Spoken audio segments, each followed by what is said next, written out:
नमस्कार, स्वागत है आपका भीम न्यूज इंडिया में। आप देख रहे हैं भीम न्यूज इंडिया। मैं हूं आपका दोस्त विनय कुमार सिंगल। आज भीम न्यूज इंडिया ने West Central Railway employees union के जोनल महामंत्री कॉमरेड मुकेश गालव से रेलवे बजट के संबंध में बात की। देखिए कॉमरेड गालव का क्या कहना है भीम न्यूज इंडिया संवाददाता को। हमारे साथ हैं West Central Railway employee union के जोनल महामंत्री कॉमरेड मुकेश गालव। गालव साहब, भीम न्यूज इंडिया में आपका स्वागत है। आप ये बताइए कि भारत सरकार ने अभी केंद्रीय बजट दिया है, उसमें रेलवे का बजट उसके अंदर ही आलोपित किया गया है। रेलवे को क्या मिला है ये बताइए आप। जहाँ तक केंद्र सरकार का बजट का सवाल है, बजट के अंदर जो भी उन्होंने प्रावधान किए हैं, रेलवे के बजट के लिए उन्होंने लमसम कहा कि रेलवे को हमने इतना पैसा दिया है। अब रेलवे की जो पिंक बुक वगैरह ये बनती हैं, वो उसमें बन रही हैं और ये आएंगी। नहीं, यूनियंस को ये नहीं पता कि किस मद में कितना बजट है, सेफ्टी में कितना है और एम्प्लॉयमेंट के लिए कितना है। जब भारतीय रेलवे का सेपरेट बजट होता था, आम बजट से अलग रेल का बजट होता था, तो उसमें हर चीज़ का प्रावधान मद वाइज होता था, अलग अलग होता था। लेकिन इस मर्ज होने के बाद रेलवे का बजट सेंट्रल बजट में, आम बजट में मर्ज होने के बाद ये अब मद वाइज वहाँ से नहीं वो बनता, लमसम वो भारतीय रेलवे को पैसा देते हैं, फिर उसका एलोकेशन रेलवे बोर्ड अपनी नीड अनुसार उसको जो है एलोकेट करता है और इस प्रकार से है। तो ये पिंक बुकें बनती है, प्रोसेस है उसके बाद आने वाला कि जितना पैसा अलॉटमेंट होता है अंदाजन उसका उसके हिसाब से इनकॉर्पोरेट करने का काम होता है। कॉमरेड गालव, एक चीज़ बताइए आप कि अभी कुछ दिन पहले भीम न्यूज इंडिया ने कवर किया था कि West Central Railway employees union पूरे भारत में ओल्ड पेंशन स्कीम को लेकर बड़ा संघर्ष किया था, हड़ताल की घोषणा की थी, लेकिन इस बजट में दूर दूर तक कुछ भी नहीं है। ये सही है कि ऑल इंडिया रेलवेमेंस फेडरेशन ने एनपीएस के विरोध में एक राष्ट्रीय कार्यक्रम बनाया और तमाम संगठनों को, सरकारी गैर सरकारी, जो भी राज्य सरकार के थे, केंद्र सरकार के थे, इन सबको एक मंच पे लाकर और एकत्रित करने का काम किया। विभिन्न विचारधाराओं के संगठन थे, उनको भी एक मंच पे लाए इस एक इशू पे, और लगातार वर्ष 2023 में हर महीने 21 तारीख को संघर्ष करने का काम किया अलग अलग तरीके से। और 1 मई 2024 को अनिश्चितकालीन हड़ताल का नोटिस का भी फैसला किया था। उस नोटिस के फैसले से पहले तो केंद्र सरकार बातचीत के लिए कभी आमंत्रित ही नहीं कर रही थी पूरे 1 साल 1.5 साल से। लेकिन जब हमने नोटिस सर्व करने के वो लिया, फैसला लिया और इसकी जानकारी जो है भारत सरकार को दी, तब कैबिनेट सेक्रेटरी ने बातचीत के लिए पहली बार आमंत्रित किया था और जेसीएम स्टाफ साइड के लीडर्स को, और उन्होंने कहने का काम किया कि भाई अभी आचार संहिता लगेगी, चुनाव लोकसभा के नज़दीक हैं और ये कोई सरकार भी नहीं रहेगी, बातचीत किससे करोगे, ये तमाम चीज़ें हुई। तो उन्होंने कहा कि मेरा निवेदन है कि आप इसको 2-2.5 महीने अगली सरकार बनने तक डेफर कर दीजिए, रद्द मत करो लेकिन डेफर कर दीजिए। नई सरकार बनने के बाद आपको आमंत्रित करेंगे, बातचीत होगी, आप अपने सुझाव दीजिए जो भी बातें हैं, और उसके मुताबिक तमाम भावनाओं को सरकार को मद्देनजर रख करके इसमें कुछ इम्प्रूवमेंट करेंगे। और वही हुआ कि नई सरकार बनने के बाद JCM national council JCM staff side के सेक्रेटरी शिव गोपाल मिश्रा जी ने भारत सरकार को पत्र लिखा जिसमें एनपीएस और 8वें वेतन आयोग का जिक्र था। और उसके बाद जब हमने 12 जुलाई को फैसला किया कि ऑल इंडिया में फिर 12 जुलाई को बहुत ही प्रदर्शन हुए एनपीएस के विरोध में, और कहा कि आप शीघ्र से शीघ्र कोई बात करिए, अन्यथा फिर हम वापस अपने इंडेफिनिट स्ट्राइक के निर्णय को जो है धार देने का काम करेंगे। तब 15 तारीख को नेशनल काउंसिल जेसीएम के लीडर्स को बुलाने का काम किया फाइनेंस सेक्रेटरी सोमनाथ साहब ने, और लगातार 2-2.5 घंटे उनके साथ चर्चा हुई। और चर्चा के बाद जो कुछ बिंदु सामने आए तो उसमें यही था, हमारी स्टाफ साइड से ये मांग थी, क्यों वो उनका ये मानना था कि आप तो ये बताओ कि आप चाहते क्या हो, चाहे ओपीएस रहे, चाहे एनपीएस रहे, चाहे और कुछ भी रहे, लेकिन आपके ये भावना क्या है, आप क्या चाहते हैं सरकार से।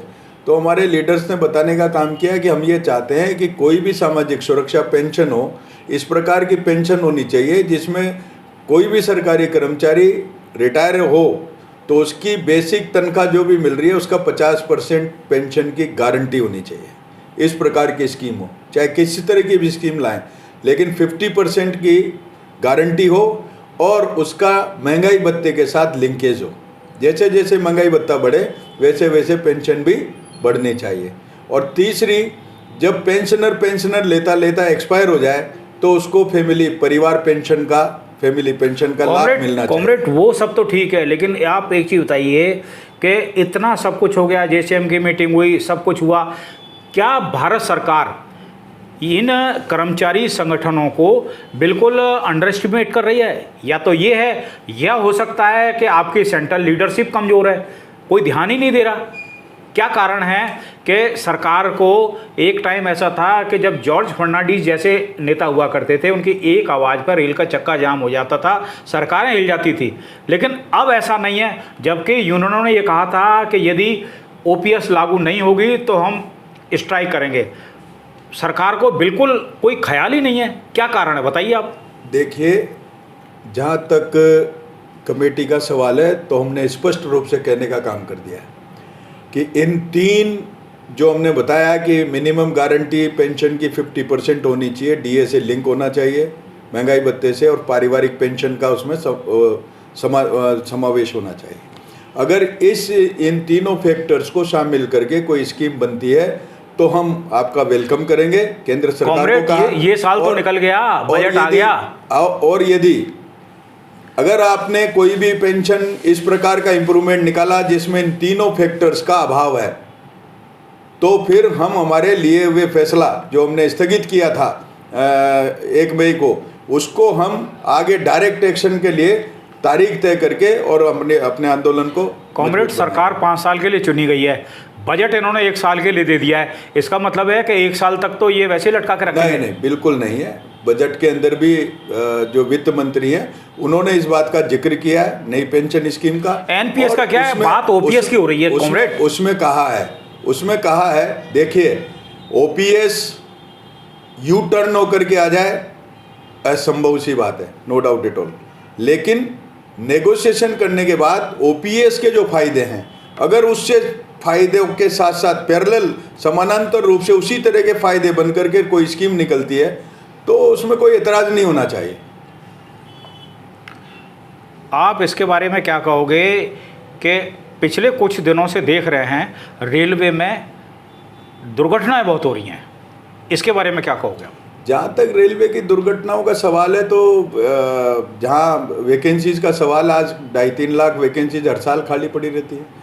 आप रिक्रूटमेंट करते हो, जब रिक्रूटमेंट प्रोसेस स्टार्ट होता है और जब चुन करके लोग आते हैं, सेलेक्ट होकर के लोग आते हैं, ज्वाइन करते हैं, तब तक फिर 2-2.5 लाख वैकेंसीज हो जाती है। कॉमरेड, इतिहास बन रहा है, 70 साल में कभी इतने एक्सीडेंट नहीं हुए जितने पिछले 5-7 सालों में हुए हैं।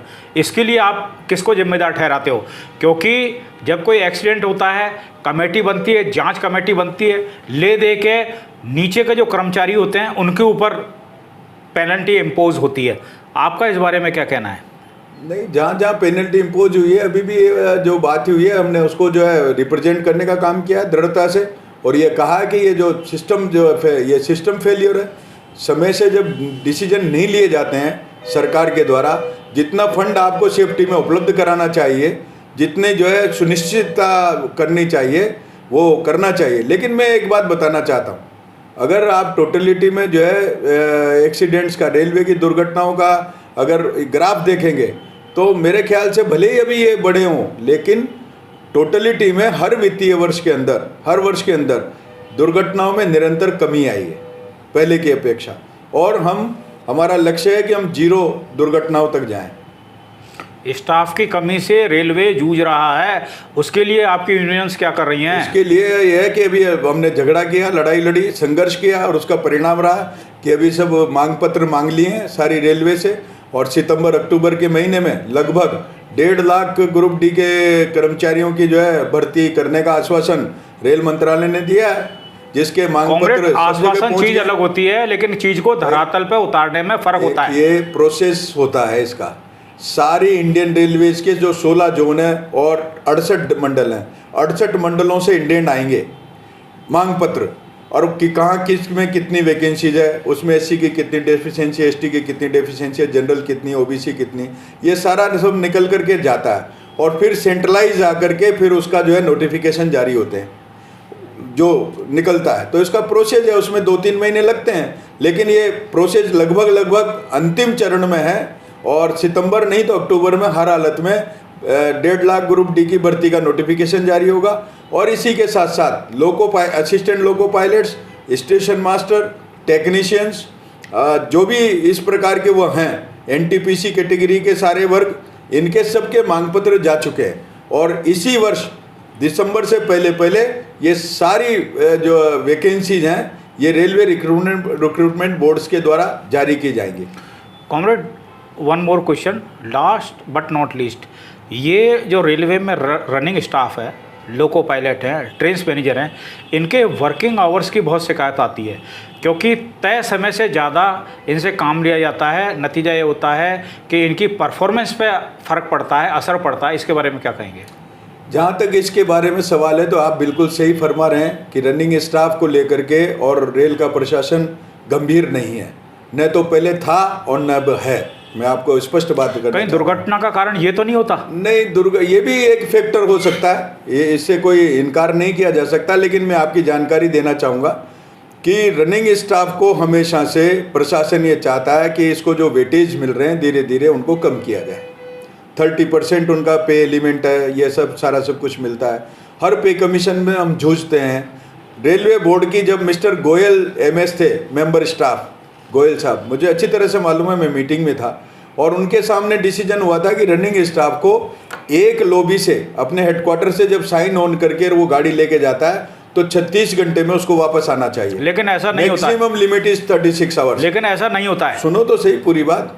और उसको फिर ले जा करके 36 घंटे का उन्होंने आदेश जारी करा दिया, लेकिन जितने भी जो उनके यूटिलाइज करने वाले थे रनिंग स्टाफ को, जो ड्यूटी देने वाले लोग थे, वहाँ सब जोनों से विरोध हुआ और ये कहा कि संभव नहीं है, हमारे पास दुगना रनिंग स्टाफ लाने की जो है वो हो जाएगी, शॉर्टेज पड़ जाएगी, गाड़ियाँ खड़ी हो जाएंगी, लदान हमारा जो है पूरा हो जाएगा। और उसको जो है उन्होंने टाइम बिंग स्थगित करने का जो है काम किया। अब वो आज भी उस ओर से रनिंग स्टाफ के ड्यूटी आवर्स अलग प्रकृति के, उनकी नेचर विपरीत परिस्थितियों के अनुसार वो काम करते हैं।